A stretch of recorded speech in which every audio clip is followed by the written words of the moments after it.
کہہ دیتے ہیں لوگ جی کڑیاں ہی پھر دیں جی زیادہ ہی پھر دینے. بھائی یہ تو دیکھو کہ انہوں نے وہ پہلے پیدل بھی پھرتے تھے, بسوں پر بھی پھرتے تھے, چھتوں پر بھی بیٹھتے تھے. ایسے مجاہدات میں انہوں نے دین کے لیے کاٹے. تو صحابہ کرام نے جب مجاہدات کاٹے تو ابو ہریرہ رضی اللہ فرماتے میں بے ہوش ہو جاتا تھا بھوک سے. وہی ابو ہریرہ عراق کے گورنر بھی رہے, پوری دنیا ان کے قدموں میں تھی. وہی صحابہ ایک وقت آیا کہ پوری دنیا کی کیس و کسریٰ کی سلطنت کے مالک تھے. تو اب اگر ہم یہ کہیں لو جی انہوں تو مزے لیں جی سلطنت, تو ہم کہیں گے بھائی پہلے مجاہدے تو دیکھو. یہ بہت اہم بات, اس سے بدگمانی نہیں ہوتی.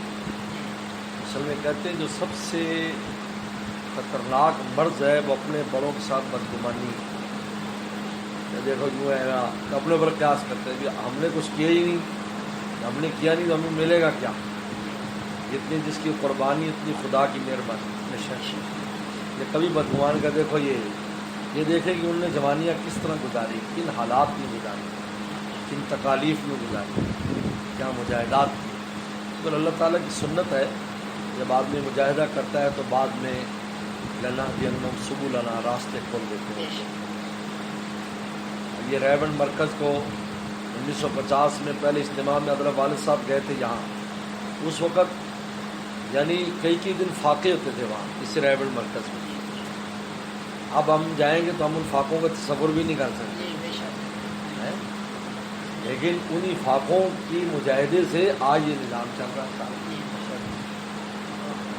وہی مدینہ شریف ہے, آج حاجی لوگ جاتے ہیں, ہر چیز اتنی وافر ہے, لیکن وہی مدینہ تھا جہاں رسول اللہ صلی اللہ علیہ وسلم اور صحابہ پیٹ پر پتھر باندھتے تھے. یہ بہت اہم بات ہے. یہ حضرت کے اس جملے نے مجھے اتنا فائدہ دیا کہ بعد میں بہت بزرگوں سے ملاقاتیں, پورے عالم میں بھی جانا ہوا.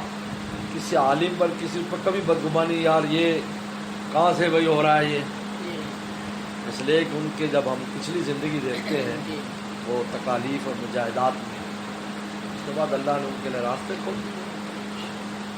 پہلے وہ سائیکل پر پھرتے تھے دین کے لیے, پھر اللہ نے ان کو گاڑی دے دی, ان کو جہاز تک دے دی. یہ کیا ہے اللہ کے لیے کچھ مشکل ہے. تو بدگمانی کا مرض جو ہے یہ سب سے خطرناک مرض ہے. یاد رکھیں سب سے زیادہ نقصان اس سے ہم اپنے بڑوں کے فیض سے معروم ہوئے, کیونکہ جو ہی آپ نے بدگمانی کی فیضان بند ہو گئے.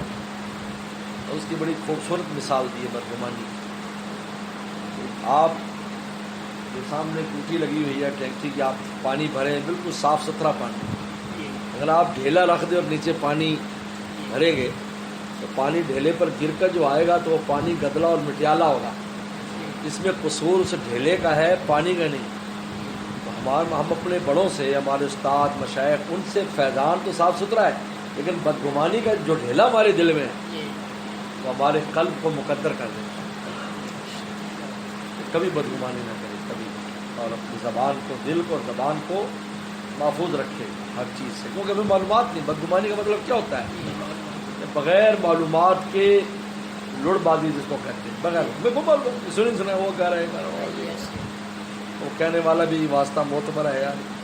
قرآن نے کہیں جاکم فاسقن بنبأ فتبین, قرآن و زمانے کے لوگوں کا اگر کوئی ایسی خبر دے گا اس کو فاسق شمار کریں. تبینوا, تحقیق تمہارے دل میں, ایسی اس کی بات پہ یقین نہ کریں. پتہ نہیں حقیقت حال کیا تھی, حقیقت کیا تھی. اس لیے بدگمانی تو عام مومن اور مسلمان سے بھی نہیں کرنی چاہیے. چاہے جائے کہ اپنے بڑوں سے انصاف کریں, اور وہ اسی سے پیدا ہوتی دراصل کہ ہم ان کے کچھ تھوڑی راحتیں دیکھتے ہیں.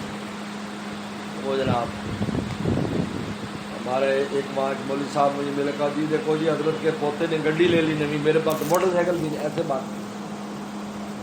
تو میں نے کہا یہ بتا تیرے دادے نے کی کیتا سی, کوئی کارنامہ ہے تیرے دادے کا؟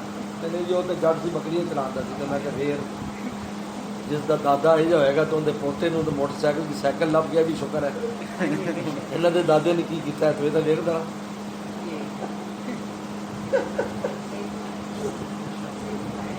ان کے بڑوں نے کیا مجاہدات کیے ہیں, تو اللہ تعالیٰ پھر نیچے والوں کو بھی نوازتے, اولادوں کو بھی نوازتے, ساتھ ساتھ نسل تک. دیکھیں آپ میں علماء بھی ہیں کہ وہ جو حضرت خضر سلام السلام کا واقعہ ہے, اور وہ جو دیوار گر رہی تھی سیدھی کی, کانا ابو ما صالحہ, لکھا ہے کہ 7واں دادا اوپر، بعد نے کہا ابو العاشر 10واں دادا اللہ والا تھا، تو ان 7ویں نسل یا 10ویں نسل کے مال کی حفاظت ہو رہی، نبی کر رہے ہیں لوگ۔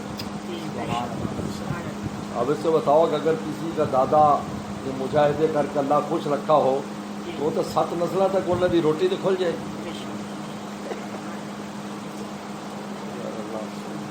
خوشی آپ لوگ آئے، ملاقات ہوئی۔